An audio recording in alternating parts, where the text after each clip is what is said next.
कुछ दिन पहले जिसने भी ये तस्वीरें देखी आंखें भर आईं। शहीद कैप्टन अंशुमान सिंह की पत्नी स्मृति की कीर्ति चक्र लेते ये तस्वीरें सोशल मीडिया पर जमकर वायरल हुई तो हर कोई स्मृति के हौसले को सलाम करने लगा। अब यही शहीद की पत्नी अपने ससुराल वालों के निशाने पर है। शहीद कैप्टन अंशुमन के मम्मी पापा बहू पर कई तरह के आरोप लगा रहे हैं, जिसमें कीर्ति चक्र को छूने न देने, बेटे के सबसे बड़े सम्मान को मायके ले जाने और अंशुमन के परमानेंट एड्रेस को बदलने जाने के आरोप सबसे बड़े हैं। बेटे को मिले सबसे बड़े सम्मान के बारे में बताते बताते शहीद की मां की आंखें छलक आती हैं और वो एक बड़ी मांग कर देती हैं मोदी सरकार से। कहती हैं कि ये किसी और शहीद बेटे के माता पिता के साथ नहीं होना चाहिए। मैं आपसे भी शेयर करूं और एक मुस्कान के साथ मैं आपके साथ वो लेके मैं पिक्चर भी लूं और अपने पास रखूं। वो नहीं है किस्मत में। क्या कहना चाहेंगे उसको लेकर?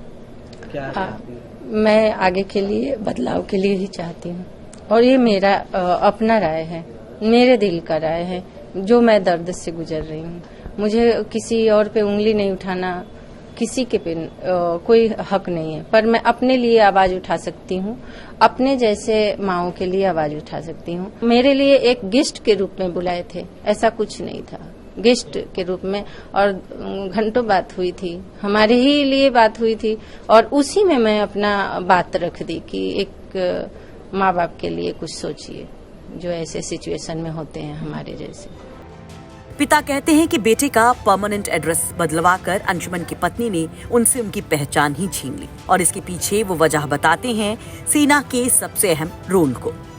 मेरे बेटे का जब परमानेंट एड्रेस चेंज करा दी वो 5 फरवरी 2023 को, जो कि ये परमानेंट एड्रेस कैसे, क्या बदला, कहाँ का एड्रेस था, कैसे बदला? जो मेरा देवरिया का एड्रेस है, जो मेरे डिस्ट्रिक्ट के जो सोल्जर बोर्ड है वो उनका जो नेटिव सोल्जर बोर्ड है, लेकिन वहां जब मैं गया अभी वहां पे राष्ट्रपति भवन में, तब उनके सीओ साहब ने एक पार्ट ऑर्डर की कॉपी मुझे दिखाई जो कि 5 फरवरी 2023 को परमानेंट एड्रेस उस अफसर का बदल गया। तब मैंने इस बात पे उठाई कि मेरे पास क्या बचा, मेरे पास तो बेटे की अब पहचान भी नहीं बची।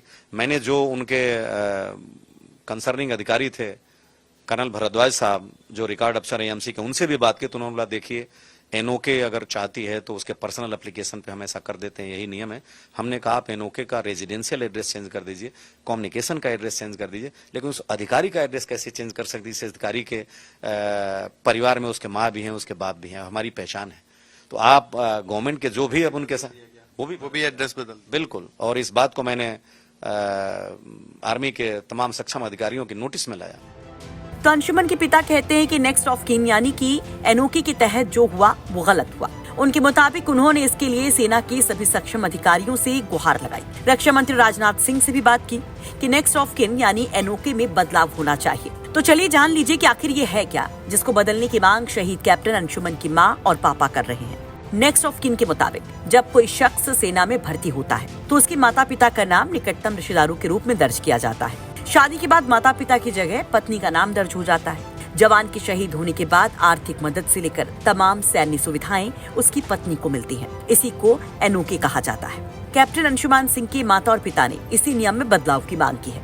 शहीद कैप्टन के मम्मी पापा के मुताबिक इस नियम में चेंज होना चाहिए। अगर बहू परिवार में रहेगी तो क्या होगा, नहीं रहेगी तो क्या होगा, बच्चे होंगे तो क्या होगा, शहीद के ऊपर परिवार की कितनी जिम्मेदारी थी, ये सब भी देखना चाहिए। आपको बता दें कि कुछ दिन पहले राहुल गांधी के रायबरेली दौरे के दौरान अंशुमन सिंह के मम्मी पापा राहुल गांधी से मिलते हैं। बताया जा रहा है कि इस दौरान उन्होंने राहुल गांधी के सामने भी इस मांग को रखा था। राहुल गांधी ने रक्षा मंत्री के सामने इस मुद्दे को उठाने का वादा भी किया था। वहीं अंशुमन के मम्मी पापा के आरोपों पर अब तक स्मृति सिंह का कोई जवाब नहीं आया है। यूपी तक उनका पक्ष भी लेने की कोशिश कर रहा है। सेना के नेक्स्ट ऑफ किन यानी एनओके पर आप क्या कहेंगे? कमेंट बॉक्स में अपनी राय जरूर रखिए। ब्यूरो रिपोर्ट, यूपी तक।